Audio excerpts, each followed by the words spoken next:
de este y otros temas, saludo al maestro Jaime Hernández, editor de La Jornada Sin Fronteras en el gran periódico La Jornada, fundador y conductor de espacios en su canal de YouTube No Apto para Cínicos y orgullosamente miembro de esta familia sin censura. Querido Jaime, muy buenas noches, ¿cómo está? Por cierto, el agradecimiento por aventarte programón ayer. Me tocó ver la conversación con Eddie Small, con Martí Batres, el secretario de gobierno. De corazón y a nombre de la audiencia de Sin Censura, gracias por siempre estar dispuesto y con gran convicción para ponerle pecho a las balas. Mi querido Jaime, ¿cómo estás? Buenas noches. El agradecido soy yo, querido Vicente, el agradecido soy yo. ¿Cómo te va? Oye, ¿tú escuchas el audio de la mañanera o soy yo nada más? No, nada más tú. Ah, bueno, pues algo está pasando de esas cosas extrañas del sistema con el que transmitimos. Pero bueno, a ver, mi querido Jaime, yo soy muy mal pensado, pero no sé si soy también exagerado. Pero por lo que hoy exhibe el presidente Andrés Manuel López Obrador, de Manuel Arroyo, el dueño del Financiero y quien también tiene intereses en el penal de Papantla, ¿no es que puede uno por lo menos pensar en definir, como están enojados, como dice el presidente, como están entre los damnificados de los privilegios, es que se dice lo que se dice en sus páginas, ¿no? En donde escribe, entre otros, ya lo he dicho, Raimundo Rivapalacio. ¿Cómo lo ves tú, mi querido Jaime, este financiero, paladín de la libertad de expresión, como le llamas tú, en el negocio de las cárceles? Mira nada más, qué chulada. Sí, fíjate que es interesante ver, yo creo que el caso del Financiero nos permite entender, tendría que permitirnos entender cuál es el trasfondo, no solamente de esta continua campaña de acoso y derribo contra la 4T y el presidente, sino también, querido Vicente, la actitud tan arrogante, tan petulante, ¿no? Tan autosuficiente de este grupo de Manuel Arroyo, a través de personas como lo vimos con el caso de Raimundo Riva Palacio, ¿cómo se llama? Pablo Iriar en su momento. Y es que hay que tener en cuenta una cosa, cuando uno habla de Manuel Arroyo, habla de un hombre con intereses empresariales en múltiples sectores, básicamente de la comunicación. Entonces sabes que Manuel Arroyo está muy vinculado al grupo Tlacomulco, a poderosos intereses empresariales del Estado de México, a la familia de Enrique Peña Nieto. Y yo creo que eso te da la medida de cómo, precisamente porque durante la presidencia, durante el sexenio de Enrique Peña Nieto, es que Manuel Arroyo experimenta un crecimiento exponencial de su participación en negocios y del crecimiento en su fortuna. Está la adquisición en el 2012 del diario El Financiero, está su adquisición de los canales de Fox Sport, de cadenas radiales que vendió Disney.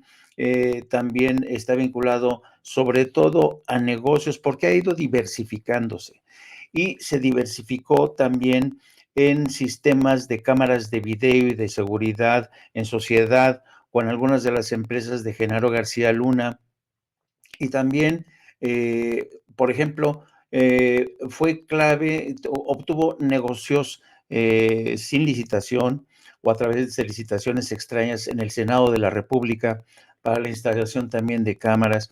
Y a raíz de la llegada del gobierno de Cuitlahua García, ya se había empezado a indagar qué había pasado, cómo es que se habían asignado estas contrataciones para cámaras de videoseguridad en el estado de Veracruz. Por ahí empezó a incursionar y luego se fue con el tema de las cárceles durante el gobierno del señor Yunes. Entonces, realmente te das cuenta cómo Manuel Arroyo se fue expandiendo como una enredadera, pero no solamente se fue expandiendo, sino que se fue enraizando con intereses muy profundos, con vínculos muy poderosos con Televisa, con Televisión Azteca, incluso con Prisa, el grupo que edita el periódico El País. Entonces, es tal el poder de Manuel Arroyo que uno, por eso digo que su caso es paradigmático, porque cuando uno ve el caso de Manuel Arroyo, uno se pregunta si acaso los 6 años de Andrés Manuel López Obrador serán suficientes para extirpar todo este imperio que ha creado Manuel Arroyo. Muchos aseguran que es muy complicado, y es que además Manuel Arroyo se hizo no solamente con contratos bastante beneficiosos, sino también con créditos para Nomás aupar, 100 millones de dólares, ¿no? exactamente, para aupar, para robustecer las finanzas del el financiero, un periódico que se ha convertido en su caballo de batalla editorial para estar permanentemente golpeando y defendiendo sus intereses. Entonces, la mención que hizo hoy el presidente es un poco levantar la alfombra y ver, si te asomas un poquito más, es increíble la red de intereses de Manuel Arroyo, un tipo que en su época incluso hasta bravuconeaba y decía que quería comprar la jornada, o sea, era un tipo realmente que gozó de un enorme poder, sigue gozando de un enorme poder, y de ahí esta actitud tan, ¿sabes?, tan arrogante, que tienen sus columnistas para atacar, porque saben que eh, difícilmente, difícilmente los van a derrumbar en lo que resta de este mandato. Pero fíjate que a mí me resulta particularmente interesante el último capítulo, que es el tema de la asignación para hacerse con los contratos y llevar el control de cárceles privadas. Se ha dicho mucho, y si tú haces una revisión rápida de lo que ha sido Manuel Arroyo desde el 2012, cuando empieza a crecer muchísimo, te das cuenta que Manuel Arroyo, porque vas a ver, Manuel Arroyo, empresario del año, Manuel Arroyo, el joven más empresario, con más visión, patatín, patata. Y entonces uno dice, bueno, ¿qué estrella lo acompañó durante todo este tiempo? Y es evidente, son los vínculos que ha tenido y que tuvo durante la presidencia de Enrique Peña Nieto con el Grupo Atlacomulco. Pero lo interesante del caso de las cárceles es que el negocio de las cárceles se puso de moda precisamente durante los panistas y los priistas empezaron a ver que este negocio de las cárceles privadas tenía mucho futuro y copiaron exactamente el mismo modelo de negocios que tiene Estados Unidos, porque en Estados Unidos empresarios muy avispados que tienen profundos vínculos con el Partido Republicano se dieron cuenta que el futuro de las cárceles privadas era como una mina de oro, porque en esas cárceles privadas iban a refundir no solamente a negros, a miembros de las comunidades de las minorías, sino también a muchísimos inmigrantes.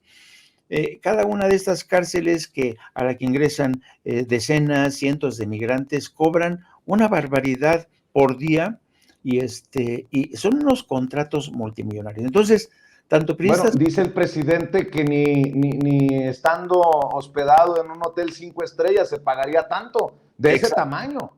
Exacto. Entonces, son contratos y con eso de que existen cláusulas de seguridad jurídica en los contratos, entonces, estos le copiaron el modelo de negocios a Estados Unidos y dijeron, oye, este es el futuro, el negocio de las empresas de las cárceles privadas. Y es así como empezó a cundir. Entonces se metieron hombres de negocios, de medios de comunicación, ahí tienes el caso también de Olegario Vázquez Raña, tienes el caso de Manuel Monroy, digo, ¿Monroy dije? Sí. Sí, entonces, esta gente es muy avispada, es muy oportunista, siempre está viendo por dónde meterse. Y resulta realmente irónico, es una invitación al sarcasmo, que el dueño del periódico El Financiero, que es un medio que tendría que estar defendiendo la libertad de expresión, los derechos humanos, se haga con el control de cárceles privadas y además le exige el cumplimiento de los contratos y obliga al gobierno de Andrés Manuel López Obrador a pagarles cantidades astronómicas. Así es que pero cuando yo veo todo esto, querido Vicente, porque hay mucha gente que no alcanza a dimensionar todo el entramado que hay detrás de estos dueños de medios, Machuchones. de los machuchones que hay detrás de Excelsior, detrás del Financiero. Y a veces, cuando el presidente dice, estos medios como Reforma, el Universal, el Financiero, no está atacando esos medios de comunicación per se, no, está atacando al enorme entramado corporativo que tiene a esos medios justamente, que son su trinchera para defender sus intereses. Así es que no deja de ser irónico, y yo creo que la gente tiene que hacer más conciencia sobre este fenómeno. No son, y a mí, un último comentario, a mí lo que me indigna también es cómo los corresponsales extranjeros del New York Times y del Washington Post se tragan esta píldora. Les dicen, no, el presidente de la mañanera ataca periodistas y medios. Sí, pero no son medios cualquiera. El Financiero no es un medio cualquiera, el Reforma no es un medio cualquiera, son la trinchera, son el escaparate de poderosos intereses corporativos que van a seguir atacando y atacando y atacando. ¿Por qué? Porque en el fondo están diferentes sus intereses, querido Vicente. Así es. Oye, Jaime, me llamó la atención antes de que el presidente exhibiera que era Manuel Arroyo, el presidente, el dueño del Financiero, el dueño del penal en Papantla, cuando dice, por eso están muy enojados, ¿no? Esa pequeña frase hace todo el sentido, porque hoy, por ejemplo, también habría que informarle y grábeme,